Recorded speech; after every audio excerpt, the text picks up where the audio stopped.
All right.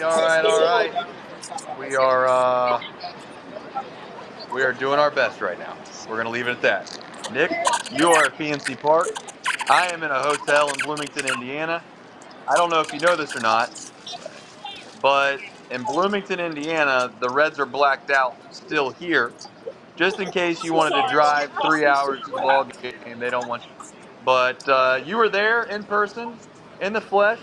I apologize for all the people that are going to listen to this tomorrow. We do not have our professional microphones today.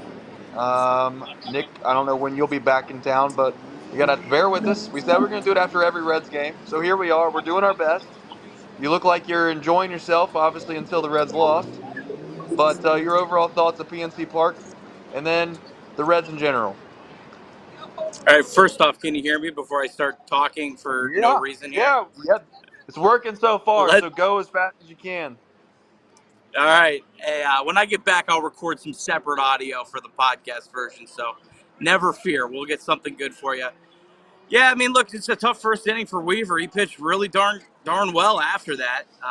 Man, one pitch away from getting out of that inning. If he could have, got one chase from Connor Joe, would have been able to get out of that inning. But I thought he bounced back really well. I was very encouraged with Luke Weaver overall by the time the game ended. It's a lot better than what the Reds were running out there and for the other guys in that spot. So I think Luke Weaver can at least, maybe be an average pitcher. That's probably my biggest takeaway. Man, it was a nice fight at the end.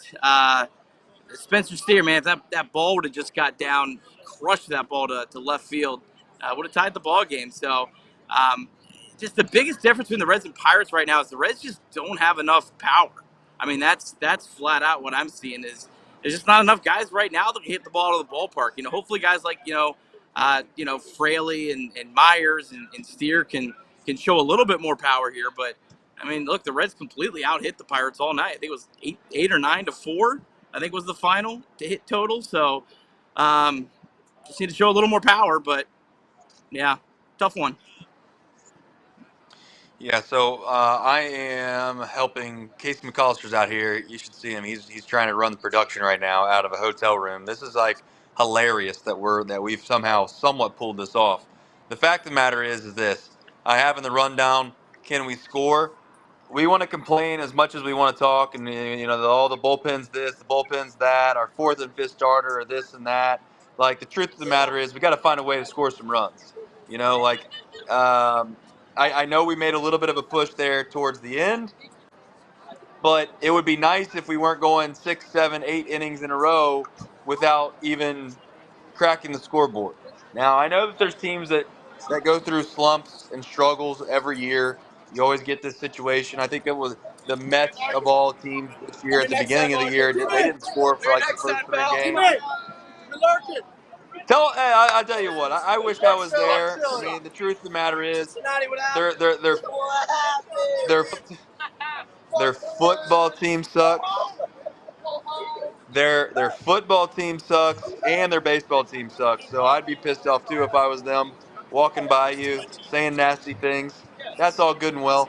But here's my only problem with this team right now is they can't find a way to score, and I don't even know if it's a power thing for me. I do get the sentiment that you want to just bop the thing over the wall, and then boom, you automatically got some runs.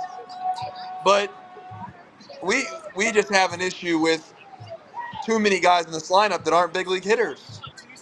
I mean, right now they're not big league hitters, and it's a lot of them. Yeah, the lineup looked better tonight. I mean, at least you feel like 1 through 6, maybe 1 through 7, maybe if Fosler's okay. At least you have a little bit. But yeah, I mean, the bottom of the lineup for the Reds just isn't very good right now, and hope some of these guys like Ellie, who in AAA tonight, hopefully get him up soon, McLean, and that can at least maybe lengthen the lineup. I tell you what though, Jonathan India looked really really good tonight. He was hitting the ball hard. I know you actually have him later on here on the rundown, but man, he took some really good swings. He's really invested. So yeah. Yeah, let's talk about Weaver really quickly. I know you need to go. Weaver, India. I got what's next. Weaver, I thought did an admirable job. If we're being quite frank, I think I made a joke yesterday that hell, if we get the fourth or fifth starter, they go out there, they throw 5 innings, give up 4 runs. I'm gonna take it. That's how bad it's been. I know it got off to a rocky start, but he delivered.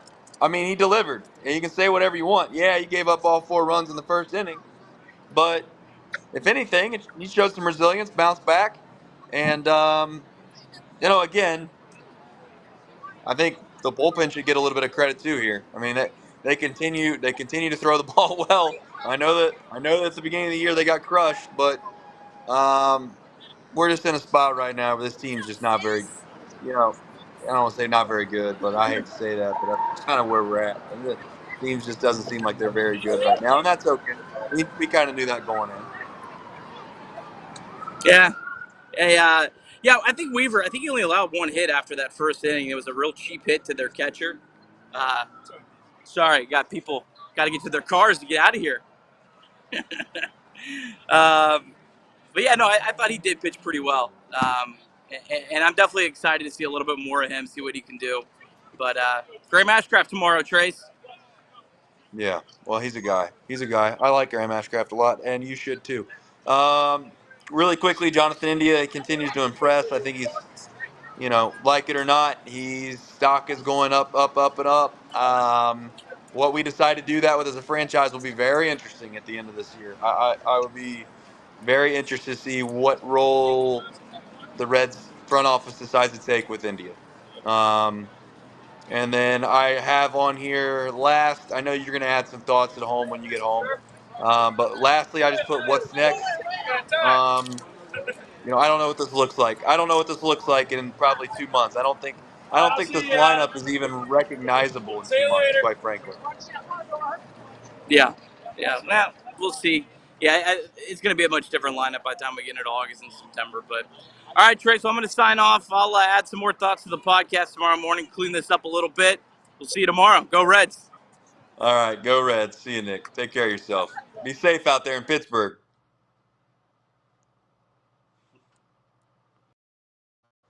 All right. Well, that'll do it for us. I am in Bloomington, Indiana, in a hotel room. I need to get some food. Much love to everybody. And we'll be back better than ever tomorrow. See ya.